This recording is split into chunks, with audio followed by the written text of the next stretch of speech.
ونستغفره ونعوذ بالله من شرور أنفسنا وسيئات أعمالنا من يهده الله يشرح صدره للإسلام ومن يضلل يجعل صدره ضيقا حرجا كأنما يصعد في السماء أشهد أن لا إله إلا الله وحده لا شريك له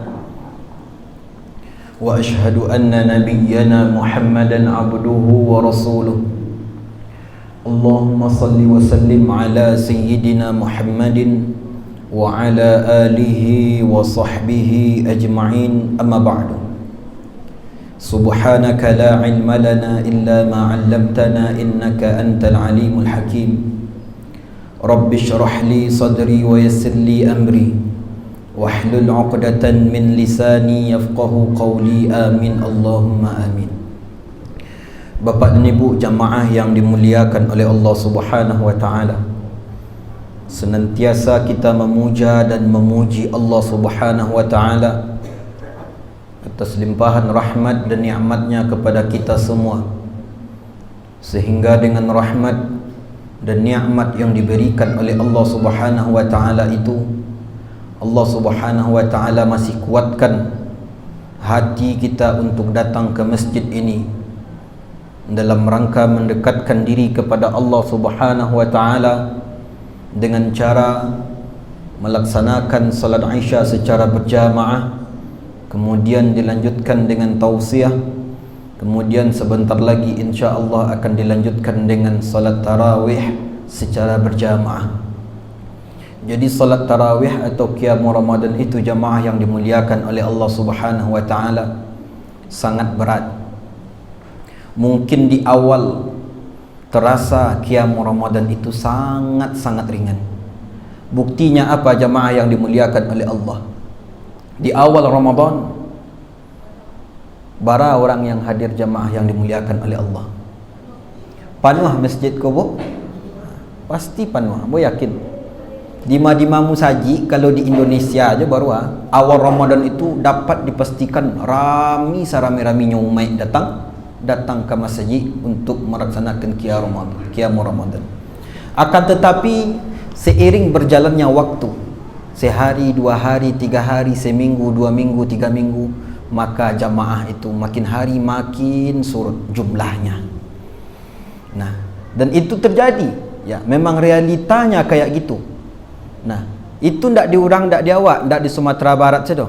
Akan tetapi itu di provinsi lain, di daerah lain, guys. Akan tetapi berbeda itu kalau di negara Arab. Nah, khususnya itu di negeri Mesir. Kalau di Mesir itu jamaah yang dimuliakan oleh Allah Subhanahu wa taala, di awal Ramadan itu rami. Kemudian di akhir Ramadan itu tambah rami. Nah, mudi itu semangat orang dalam mencari malam Lailatul Qadar. Kemudian salawat beserta salam sama-sama kita mohonkan kepada Allah agar senantiasa tercurahkan, terlimpahkan untuk Nabi kita Nabi Muhammad sallallahu alaihi wasallam. Mudah-mudahan salawat yang senantiasa kita bacakan itu dapat menjadi syafaat, dapat jadi penolong bagi kita pada hari akhirat kelak. Amin Allahumma amin. Nah, Bapak dan Ibu jamaah yang dimuliakan oleh Allah Subhanahu wa taala. Tema awak malam ko, Bu? Bapak-bapak, tema awak malam ko, Pak? Ado di imsakiah na, Bu? Apa temanya, Bu? Hukum bunuh diri dan membunuh orang lain. Nah, jadi itu tema awak. Hukum membunuh orang lain dan membunuh diri sendiri. Nah, jemaah yang dimuliakan oleh Allah Subhanahu wa taala, Allah Subhanahu wa taala itu telah memuliakan manusia sejak manusia itu diciptakan. Jadi awak kalah mulia dari dahulu sejak Allah Subhanahu wa taala menciptakan manusia, dan kemuliaan itu telah diberikan oleh Allah Subhanahu wa taala kepada kita. Apa buktinya bahwasannya Allah Subhanahu wa taala telah memuliakan kita? Di antara buktinya itu Allah Subhanahu wa ta'ala memerintahkan kepada seluruh para malaikat untuk apa?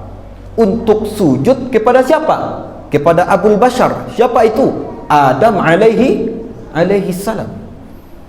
Kan itu disebutkan oleh Allah Subhanahu wa ta'ala dalam Al-Quran. Wa idh qulna lil malaikati isjudu li adama fasajadu illa iblisa aba wastakbara wa kana minal kafirin. Dan ingatlah tatkala kami mengatakan kepada para malaikat, sujudlah kalian semua kepada Adam. Fasajadu, maka semuanya itu sujud. Illa iblis, kecuali siapa jemaah yang dimuliakan oleh Allah? Kecuali iblis. Aba wastakbar, dia enggan dan sombong. Wa kana minal kafirin. Nah, ini bukti bahwasannya Allah Subhanahu wa ta'ala itu telah memuliakan manusia sejak manusia itu diciptakan oleh Allah Subhanahu wa ta'ala. Dan di ayat yang lain Allah Subhanahu wa ta'ala juga menerangkan kepada kita, terdapat dalam surah Al-Isra. Apa kata Allah Subhanahu wa ta'ala? A'udzu billahi minasyaitonir rajim. Bismillahirrahmanirrahim. وَلَقَدْ كَرَّمْنَا بَنِي آدَمَ وَحَمَلْنَاهُمْ فِي الْبَرِّ وَالْبَحْرِ وَرَزَقْنَاهُمْ مِنَ الطَّيِّبَاتِ وَفَضَّلْنَاهُمْ عَلَى كَثِيرٍ مِّمَّنْ خَلَقْنَا تَفْضِيلًا. Kata Allah Subhanahu wa ta'ala, وَلَقَدْ كَرَّمْنَا بَنِي آدَمَ, dan sungguh kami telah memuliakan anak Adam itu. Wa hamalnahum fil barri wal bahri, dan kami telah bawa dia itu fil barri, di daratan, wal bahri, maupun itu di lautan. Wa razaqnahum minat thayyibat, dan kami beri rezeki anak Adam itu dari rezeki yang baik-baik. Wa faddalnahum ala katsirin mimma khalaqna tafdila, dan kami telah memberikan keutamaan yang lebih kepada siapa? Kepada mereka dibandingkan apa-apa yang telah pernah kami ciptakan. Nah, jadi jemaah yang dimuliakan oleh Allah Subhanahu wa ta'ala, ayat ini dapat kita pahami bahwasannya kita selaku anak Adam, kita selaku manusia merupakan makhluk yang spesial, makhluk yang utama dibandingkan makhluk-makhluk Allah Subhanahu wa ta'ala yang lainnya. Kita lebih utama daripada jin. Kita lebih utama daripada malaikat.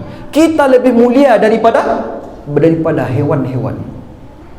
Nah, jadi itu jamaah yang dimuliakan oleh Allah Subhanahu wa ta'ala. Jadi bersyukur kita menjadi manusia. Bersyukur kita itu menjadi Bani Adam, menjadi anaknya Adam. Karena apa? Karena kita ini dimuliakan oleh Allah Subhanahu wa ta'ala. Makanya tatkala kita ini menjadi makhluk yang mulia, makhluk yang memiliki keutamaan lebih, Rasulullah sallallahu alaihi wasallam melarang. Apa yang dilarang oleh Rasulullah sallallahu alaihi wasallam? Seorang insan, seorang manusia memukul di wajah manusia yang lainnya. Nah, jadi itu diharamkan oleh Allah Subhanahu wa ta'ala. Jadi awak tu kalau menokok ke awak, memukul seorang, tak boleh kita pukul dia itu di daerah wajah. Nah, apa maksudnya ini? Dalam rangka apa Rasulullah sallallahu alaihi wasallam melarang demikian? Menunjukkan bahwasannya manusia itu adalah makhluk yang mulia. Bahkan kepada orang kafir, kalau kita memukul, tak boleh kita pukul wajah seseorang. Tak boleh kita pukul wajah seseorang. Dan Rasulullah sallallahu alaihi wasallam juga melarang seseorang untuk menyakiti orang lain. Nah, tak boleh awak sakiti orang lain tanpa ada alasan yang syar'i, tanpa ada alasan yang dibenarkan oleh Allah Subhanahu wa ta'ala dan Rasulnya. Dan Allah Subhanahu wa ta'ala juga mengharamkan apa yang diharamkan oleh Allah Subhanahu wa ta'ala, seseorang membunuh orang lain. Bukan hanya orang lain, dan membunuh dirinya itu sendiri. Jadi awak tu tak boleh, jemaah yang dimuliakan oleh Allah Subhanahu wa ta'ala, membunuh orang lain. Sebab apa? Sebab manusia itu adalah makhluk yang mulia. Tak boleh awak amin asal bunuh saja. Ada ketentuan-ketentuan yang ditetapkan oleh syar'i kapan kita boleh membunuh orang itu. Jadi secara umum gimana jemaah yang dimuliakan oleh Allah Subhanahu wa taala, bahwasannya manusia itu diharamkan untuk membunuh orang lain dan membunuh dirinya itu sendiri. Itu yang dikatakan oleh Allah Subhanahu wa taala di dalam Al-Qur'an. Tepatnya juga dalam surah Al-Isra. Apa kata Allah Subhanahu wa taala? Wala taqtulun nafsal lati harramallahu illa bil haqq. Kata Allah Subhanahu wa taala, janganlah kamu membunuh seseorang, membunuh orang lain. Allati harramallah, yang diharamkan oleh Allah Subhanahu wa taala kita untuk membunuhnya, illa, kecuali bil haqq, dengan alasan yang dengan alasan yang benar. Nah, jadi tak boleh kita itu asal bunuh saja. Nampak dah wak, kadang wak emosi apa itu segala macam tu, arambah seorang juladiang sebelumnya meninggal. Tak boleh. Tak boleh jemaah yang dimuliakan oleh Allah. Itu dilarang oleh Allah Subhanahu wa taala, diharamkan oleh Allah Subhanahu wa taala untuk membunuh orang lain, illa bil haqq, melainkan dengan alasan yang benar. Lalu apa itu alasan yang benar itu? Di antaranya itu adalah sebagaimana yang dijelaskan oleh Nabi Muhammad sallallahu alaihi wasallam dalam sebuah hadisnya. Apa kata Rasulullah sallallahu alaihi wasallam? La yahillu damu mri'in illa bi ihda thalath. Tidak halal darah seorang mukmin, tidak halal darah seorang insan illa, kecuali dengan salah satu yang tiga. Itu yang pertama, al-thayyibuz zani, orang yang telah menikah kemudian dia itu berzina. Kalau orang menikah kemudian dia itu berzina, apa hukumannya di dalam agama Islam? Yaitu ar-rajmu hattal maut, dirajam dia itu sampai meninggal dunia. Bagaimana caranya? Dimasuknya ke lubang jemaah yang dimuliakan oleh Allah Subhanahu wa taala, ditutup kepalanya itu joka ruang atau joroni. Maka berkumpul kita sekampuang, sekampuang pacik batu sunsurang, pacik batu bata, pacik batu sungai, ampuan ke kepalanya itu. Hatta apa? Sampai bila? Hattal maut, sampai dia itu meninggal dunia. Itu keadaan yang pertama, boleh kita itu membunuh seseorang. Kemudian apa lagi? An-nafsu bin nafsi, karena seseorang itu membunuh juga. Membunuh pula. Contohnya, buat bunuh orang, maka kita pun berhak pula dibunuh. Itu apa namanya jemaah yang dimuliakan oleh Allah Subhanahu wa taala? Qisas. Qisas itu kan bunuh orang tu. Nah, karena dia membunuh orang lain, maka dia mendapatkan setimpal dengan apa yang dilakukan kepada orang lain, yaitu dibunuh pula dia. Nah, itu yang kedua. Kemudian yang ketiga, at-tariku lidinihil mufarik lil jamaah, orang yang murtad. Jadi orang yang murtad itu jamaah yang dimuliakan oleh Allah Subhanahu wa taala, halal darahnya. Tapi ada syaratnya. Kapan orang murtad itu halal darahnya? Tatkala dia itu murtad, kemudian mintanya untuk istitabah. Apa itu istitabah? Tuntutan dia itu untuk bertaubat. Ada seorang murtad, kemudian tahunya murtad, saya tidak beragama Islam, saya Kristen, apa itu segala macam disebutnya. Nyolah keluar dari agama Islam kecilnya. Kemudian tuntutnya untuk bertobat terlebih dulu. Nah, bertobat angku, kalau tidak kami bunuh angku. Contohnya model itu. Kemudian kalau ndaknya muahnya untuk bertaubat, masih bersikukuh dia itu menjadi seorang kafir, maka ketika itu yuqtalu haddan, maka dia itu dibunuh. Akan tetapi jamaah yang dimuliakan oleh Allah Subhanahu wa taala, tiga orang ini atau tiga keadaan ini ada syaratnya. Apa syaratnya? Idza kana waliyul amri musliman. Kalau pemimpin kita itu pemimpin yang muslim, bukan hanya muslim, dan mempraktekkan atau mengaplikasikan atau menjalankan syariat Islam. Sekarang timbul pertanyaan, di Indonesia boleh kita praktekkan hal ini? Jawabannya adalah tidak. Memang pemimpin kita itu adalah pemimpin yang muslim, dia Islam. Akan tetapi jamaah yang dimuliakan oleh Allah Subhanahu wa taala, negara kita negara yang bukan menerapkan syariat Islam. Jadi tidak boleh jamaah dimuliakan oleh Allah Subhanahu wa taala. Contohnya ada orang di Pandang Gadangku, adanya murtad contohnya. Seandainya wal'iyadzubillah, kita berlindung kepada Allah Subhanahu, ada dia murtad. Kemudian dia murtad. Setelah itu telah kita sidang dia, masuklah lagi ke dalam agama Islam. Kemudian bersikukuh tak mau kembali ke dalam agama Islam. Apakah kita bunuh begitu saja dia? Jawabannya tidak. Kalau awak bunuh itu kena pidana, awak dan kena awak nak masuk penjara jadinya, jamaah yang dimuliakan oleh Allah Subhanahu wa taala. Nah, jadi itu tiga yang dibolehkan oleh Allah Subhanahu wa taala kita membunuhnya.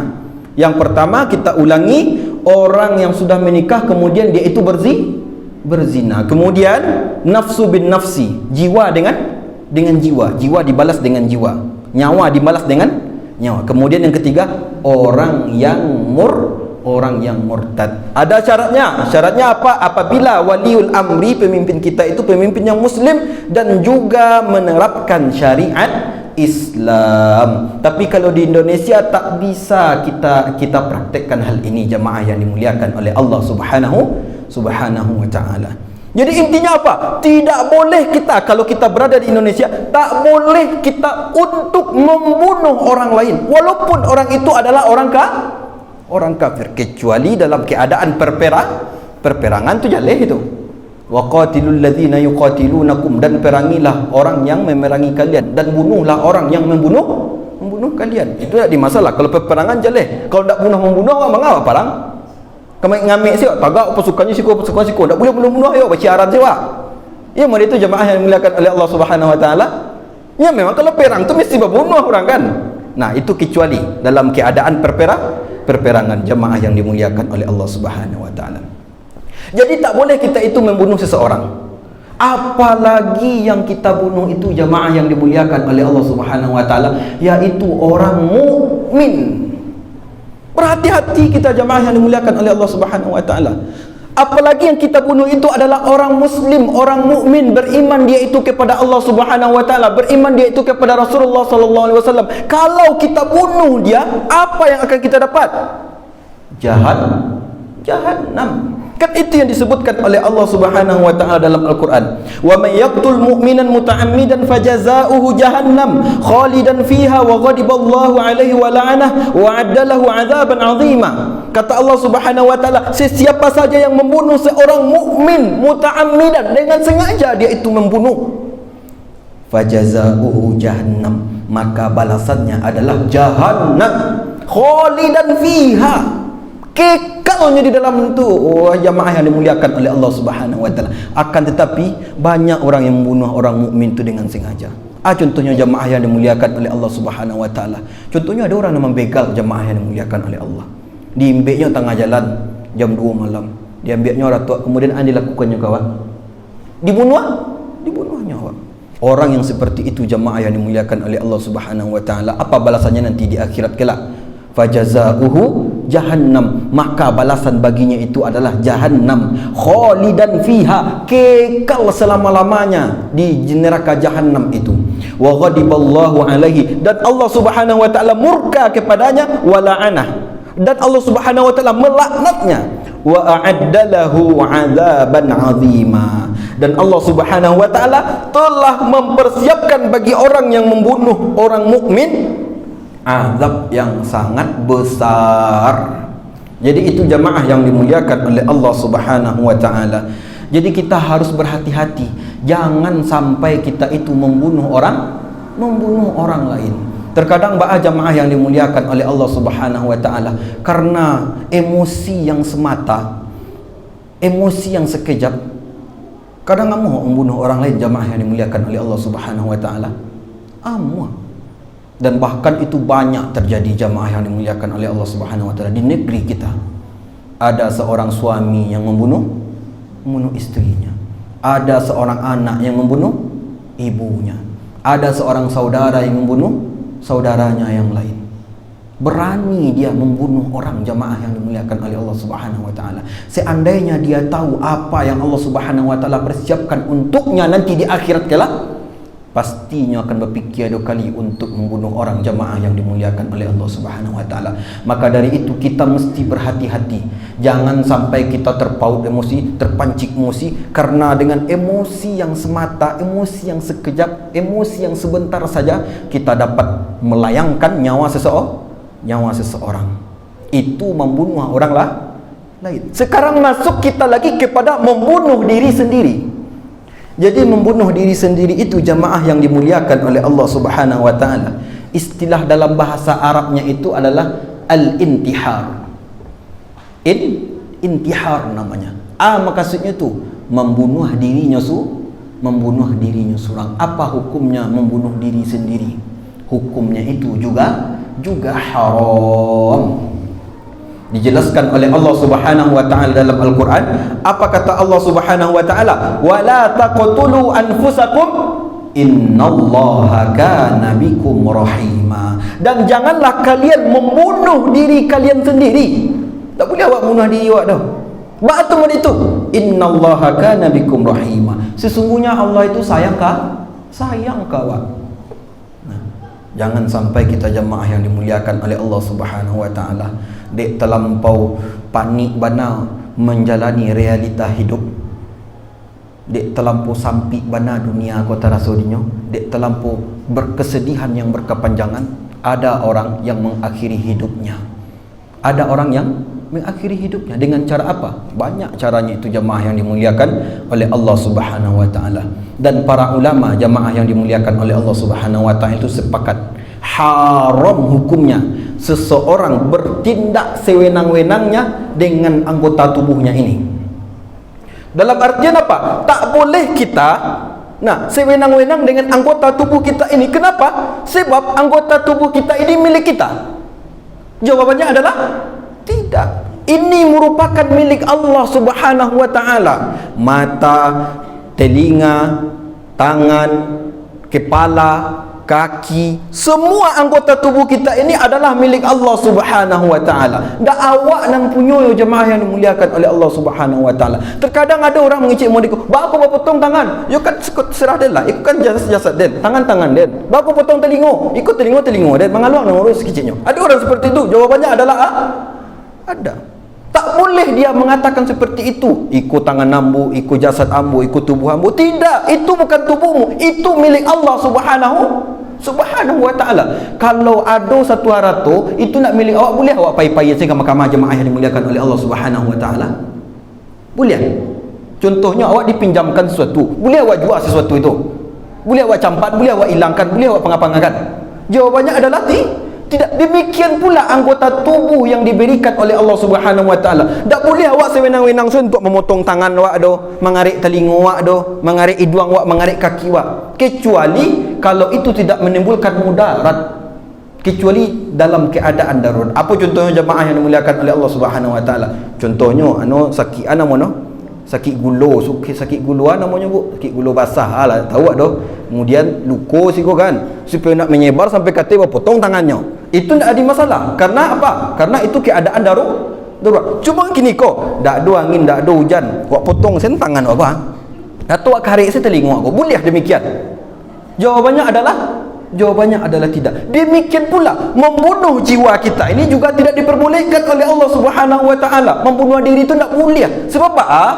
Sebab yang punya diri awak ku sia jemaah yang dimuliakan oleh Allah Subhanahu wa taala, iaitu Allah. Iko dipinjamkan ko jasad nyawa ku sebenarnya dipinjamkan oleh Allah Subhanahu wa taala. Tu maknanya Allah Subhanahu wa taala mengecikkan dalam Al-Quran, "Amman yamlikus sam'a wal absar." Siapa yang memiliki pendengaran jo penglihatan itu? Siapa yang memiliki? Itu pertanyaan Allah Subhanahu wa taala dalam Al-Quran. Jelas jawabannya itu adalah Allah Subhanahu wa taala. Selama jasad ini tidak milik kita, fala tasihhu an tatasarrafa fiha. Tak boleh awak berbuat sewenang-wenang saja. Nah, jemaah yang dimuliakan oleh Allah Subhanahu wa taala, intihar itu, bunuh diri itu merupakan dosa yang sangat-sangat besar jemaah yang dimuliakan oleh Allah Subhanahu wa taala. Dan cara orang membunuh diri itu bermacam-macam. Ada orang yang membunuh diri dengan cara meminum racun. Ada orang membunuh diri dengan cara memotong anggota tubuhnya. Dipotong anggota tubuhnya atau kepalanya dikariknya seorang. Kemudian adalah orang yang membunuh diri itu dengan cara gantung diri, mencakik lianya seorang. Kemudian adalah orang yang membunuh diri itu dengan cara membuat dari bukit. Adalah orang yang membunuh diri itu dengan cara apa? Dengan cara senapan ditembak ke kepala atau tembak ke dadonya. Jadi macam-macam cara orang itu membunuh diri, dan semua cara ini telah diharamkan oleh Allah Subhanahu wa taala dan diharamkan juga oleh Rasulnya. Dalam sebuah hadis yang diriwayatkan oleh Abi Hurairah, an Abi Hurairah radhiyallahu taala anhu, qala Rasulullah sallallahu alaihi wasallam, berkata Rasulullah sallallahu alaihi wasallam, kecil Rasulullah sallallahu alaihi wasallam, man qatala nafsahu bihadidatin, sesiapa yang membunuh dirinya dengan sesuatu benda yang tajam, jo pisau, jo golo, apa itu segala macam, maka apa konsekuensinya? Fa hadidatuhu fi yadihi yatawajja'u biha fi batnihi fi nari jahannam, maka nanti di akhirat kelak di neraka jahannam diazab dengan apa? Dengan caranya bunuh diri tadi. Baaknya ditusuknya ke paruhnya, dia tu nanti di neraka jahannam menusukkan ke dirinya seorang. Dia tu orang yang bunuh diri dengan cara menusukkan benda yang tajam ke tubuhnya. Kemudian apa lagi jemaah yang dimuliakan oleh Allah Subhanahu wa taala? Wa man syariba summan, sesiapa saja yang meminum racun, faqatala nafsahu, kemudian dengan itu dia bunuh diri, fahuwa yatahassahu fi nari jahannam khalidan mukhalladan fiha abada, maka di neraka jahannam kelak dia akan mengazab dirinya dengan cara meminum racun itu, khalidan mukhalladan fiha abada. Barakali itu hari Allah Subhanahu wa taala ngecian kekal selama-lama di neraka jahannam. Kemudian apa lagi? Kemudian wa man taradda min jabalin, sesiapa saja yang melompat dari atas bukit, faqatala nafsahu, kemudian dia itu bunuh diri, fahuwa yataradda fi nari jahannam khalidan mukhalladan fiha abada, maka di neraka jahannam azabnya sesuai dengan caranya bunuh diri itu. Kalau orang melompat dari lantai sebalik di gedung, taruhnya ke bawah dalam rangka bunuh diri, kemudian di neraka jahannam kelak dia tulurnya diazab, ditampaknya tempat yang tinggi, diambuannya ke bawah ke neraka jahannam tu. Dia itulah azab bagi orang yang membunuh diri. Jadi jemaah yang dimuliakan oleh Allah Subhanahu wa taala, orang yang bunuh diri itu diazab nanti sesuai dengan caranya membunuh dirinya sendiri. Kalau awak bunuh diri dengan cara menembakkan senapan ke kepalanya, maka di akhirat kelak awak akan diazab dengan cara apa? Bertembak lo senapan kepala awak. Minum racun lo nanti. Menusuk parit awak, tusuklah parit nanti. Mampu dari tempat yang tinggi, lo nanti. Atau bergantung awak, namanya gantung diri awak, mencekik dia seorang, maka azabnya di neraka Allah Subhanahu wa taala juga digantung lo nanti, jemaah yang dimuliakan oleh Allah Subhanahu wa taala. Jemaah yang dimuliakan oleh Allah Subhanahu wa taala, dan bunuh diri ini jemaah yang dimuliakan oleh Allah Subhanahu wa taala sudah ada sejak zaman Rasulullah sallallahu alaihi wasallam. Jadi bunuh diri kok tak hanya kini trendnya dah. Sudah ada sejak dahulu. Sudah ada sejak zaman Rasulullah sallallahu alaihi wasallam. Apa buktinya? Bahwasanya ada sebuah riwayat, ada seseorang bunuh diri dipotong-potongnya tangannya, dipotongnya kakinya sampai itu meninggal dunia. Kemudian dibawa jasadnya itu oleh para sahabat ke hadapan Rasulullah sallallahu alaihi wasallam. Ya Rasulullah, sesungguhnya dia ini telah bunuh diri, dipotongnya tangannya apa segala macam, tak taloknya menjalani kehidupan dia, dibunuhnya dirinya wahai Rasulullah sallallahu alaihi wasallam. Kemudian dilakukan oleh Rasulullah sallallahu alaihi wasallam, fatawalla, Rasulullah sallallahu alaihi wasallam berpaling, walam yusalli alaihi, Rasulullah sallallahu alaihi wasallam tak menyolatkan orang itu dah. Kemudian siapa menyolatkan? Para sahabat yang lainnya. Coba kita lihat jemaah yang dimuliakan oleh Allah Subhanahu wa taala, orang yang bunuh diri di zaman Rasulullah sallallahu alaihi wasallam, dak amah Rasulullah sallallahu alaihi wasallam menyolatkannya doh. Bukan berarti orang yang bunuh diri itu merubahnya menjadi orang kafir, tidak. Tapi ini menunjukkan bahwasanya perbuatan bunuh diri ini sangat dibenci oleh Rasulullah sallallahu alaihi wasallam, sehingga ketika ada orang yang bunuh diri dihadapkan kepada Rasulullah berpaling dan tak mau menyolatkannya. Jadi itu jemaah yang dimuliakan oleh Allah Subhanahu wa taala. Jadi mesti kita itu berhati-hati. Kemudian yang akan kita bahas ini jemaah yang dimuliakan oleh Allah Subhanahu wa taala selanjutnya, penyebab seseorang itu bisa membunuh dirinya seorang. Ketika tahu sebab-sebabnya jemaah yang dimuliakan oleh Allah Subhanahu wa taala, maka awak hindari sebab itu. Ada antara seorang yang mendorongnya untuk bunuh diri. Yang pertama yang dikecilkan oleh para ulama itu adalah al-iktiabul had. Dek talampau basadiah bana, dek talampau galau bana. Nah, jadi awak tu harus berhati jamaah yang dimuliakan oleh Allah Subhanahu wa taala. Jangan sampai awak tu talampau basadiah bana. Dek dak taluk menjalani kehidupan barik na rasanya kehidupan, banyak na utang rasanya. Nah, kemudian ada seseorang tu ketikanya banyak utang, barik na kehidupan ko rasanya, semua orang mencacinya, semua orang itu menzaliminya, maka akeceknya kayaknya kehidupanku mesti ambo akhiri, dibunuhnya dirinya. Ada orang seperti itu jamaah yang dimuliakan oleh Allah Subhanahu wa taala? Jawabannya Jawabannya ada. Coba kita lihat jamaah yang dimuliakan oleh Allah Subhanahu wa taala. Orang-orang yang bunuh diri itu apa penyebabnya? Al-iktiab. Dek karenanya tu galau. Kebanyakan orang kayak gitu jamaah yang dimuliakan oleh Allah Subhanahu wa taala. Dek karenanya galau yang terlampau yang terlampau berkepanjangan. Nah, sehingga sehingganya bunuh diri. Yang penyebabkan galau tu mungkin bisa jadi dek kematian orang yang ia cintai.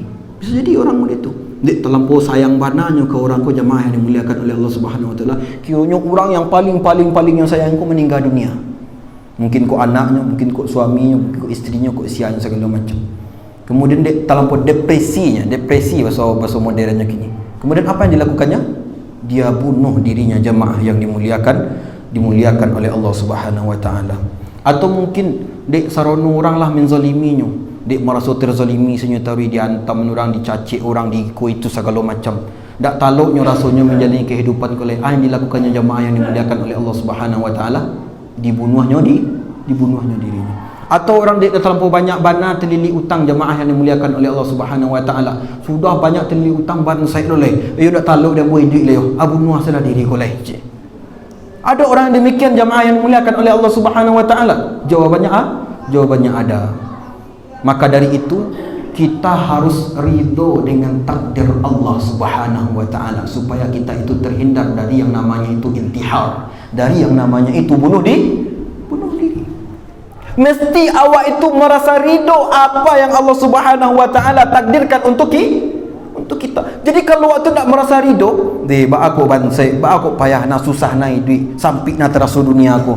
Dek waktu nak ridho dengan ketetapan Allah Subhanahu wa taala, sedih awak berkepanjangan, kemudian awak fikir, akhirnya setelah hidup boleh. Akhirnya ada orang yang minum racun, ada orang yang mambu dari tempat yang tinggi, ada orang yang ikut itu segala macam. Banyak. Nah, jadi jamaah yang dimuliakan oleh Allah Subhanahu wa taala, perlu kita ketahui bahwasanya intihar itu, bunuh diri itu tidak akan menyelesaikan masalah. Awak bansai bana, dak adu pitiko segala macam, dak talu buat eduk yo. Bunuh diri akan selesai masalah kemiskinan tu.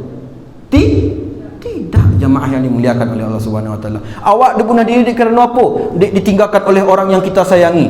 Memang kalau bunuh diri eduk orang yang awak sayangi itu lihat. Tidak. Nah, jadi itu jemaah yang dimuliakan oleh Allah Subhanahu wa taala. Kita mesti ridho terhadap ketetapan dan takdir Allah Subhanahu wa taala. Agar apa? Agar kita tak terjerumus kepada dosa intihar atau bunuh diri. Kemudian yang terakhir jemaah yang dimuliakan oleh Allah Subhanahu wa taala, sebab seseorang itu bisa bunuh diri apa? Karena ada doktrin. Doktrin apa? Diiming-imingi dengan surga Allah Subhanahu wa taala. Ini bagi siapa ini jemaah yang dimuliakan oleh Allah Subhanahu wa taala? Bagi orang yang melakukan bunuh diri. Jadi kita itu harus berhati-hati jemaah yang dimuliakan oleh Allah Subhanahu wa taala. Coba kita tanya, baalok kemenanyonya orang yang melakukan bom bunuh dirinya mati lah. Orang yang gagalnya melakukan bom bunuh diri. Cuba tanyanya. Cuba orang-orang yang teroris itu jamaah yang dimuliakan oleh Allah Subhanahu wa taala. Cuba tanyanya, apa yang menyebabkannya itu berani untuk meledakkan bom di tempat-tempat maksiat, di tempat-tempat orang kafir? Kenapa? Karena dia itu diiming-imingi oleh ustaznya itu dengan apa? Dengan surga Allah Subhanahu wa taala. Dan tak boleh kita itu melakukan yang namanya itu bom bunuh diri. Kadang awak masuk jamaah tertentu, masuk kelompok tertentu, Kiranya nak masuk itu adalah kelompok teroris. Awak ikuti pengajiannya sehari, 2 hari, 3 hari, sampai hari, 5 hari. Lah lama mengikutinya, masuklah kaji ke dalam hati awak. Kemudian diperintahkan, kini kalau awak berjihad di jalan Allah Subhanahu wa taala kecilnya, maka mati awak di jalan Allah Subhanahu wa taala, surga balasannya.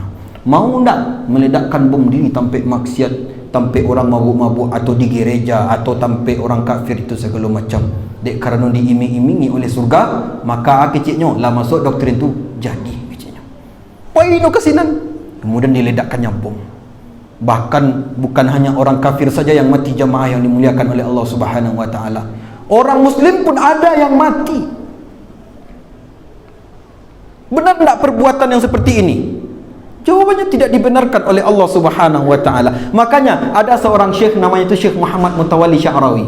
Ketika dia itu berdiskusi mengatakan kepada orang pelaku bom bunuh diri, itu jemaah yang dimuliakan oleh Allah Subhanahu wa taala. Kecilnya jemaah yang dimuliakan oleh Allah Subhanahu wa taala. Ketika angku meledakkan bom bunuh diri itu, orang yang mati itu masuk surga atau masuk neraka? Orang yang mati dan wak bom itu masuk surga atau masuk neraka? Dijawabnya lah, masuk neraka. Sekarang ambo tanya, syaitan majak awak kama masuk ke dalam neraka Allah Subhanahu wa taala. Berarti ketika angku meledakkan bom bunuh diri di tempat itu, maka sama halnya engkau telah menolong syaitan memasukkan orang-orang ke dalam neraka Allah Subhanahu wa taala. Jadi kita itu harus berhati-hati dari yang namanya bom bunuh diri itu, jamaah yang dimuliakan oleh Allah Subhanahu wa taala. Jangan sampai kita terdoktrin dengan doktrin-doktrin yang tak bagus ini. Mudah-mudahan Allah Subhanahu wa taala jaga diri kita dari hal-hal yang tak diridhoi oleh Allah Subhanahu wa taala. Amin Allahumma amin. Nah, jamaah yang dimuliakan oleh Allah Subhanahu wa taala, mungkin pada kesempatan berbahagia ini itu yang dapat saya sampaikan. Sebab kalau dipanjangkan kau jamaah yang dimuliakan oleh Allah Subhanahu wa taala, 2 jam pengajian sebenarnya kau. Cuma ikut diambil ringkas-ringkasnya jamaah yang dimuliakan oleh Allah Subhanahu wa taala. Mudah-mudahan apa yang saya sampaikan ini bermanfaat bagi diri saya pribadi dan juga bagi bapa dan ibu selaku yang mendengarkannya. Mudah-mudahan Allah Subhanahu wa taala terima semua ibadah kita, lebih-lebih ibadah yang kita lakukan selama di bulan suci Ramadan ini. Dan mudah-mudahan Allah Subhanahu wa taala kumpulkan kita di surganya sebagaimana kita berkumpul di Masjid Al-Ikhlas ini. Amin Allahumma amin. Allahumma ja'al jam'ana hadha jam'an marhuma wa tafarruqana min ba'dihi tafarruqan ma'suma wa la taj'al minna wa la fina syaqiyan wa la mahruma. Aqulu qawli hadha astaghfirullah li wa lakum billahi taufiq wal hidayah. Assalamualaikum warahmatullahi wabarakatuh.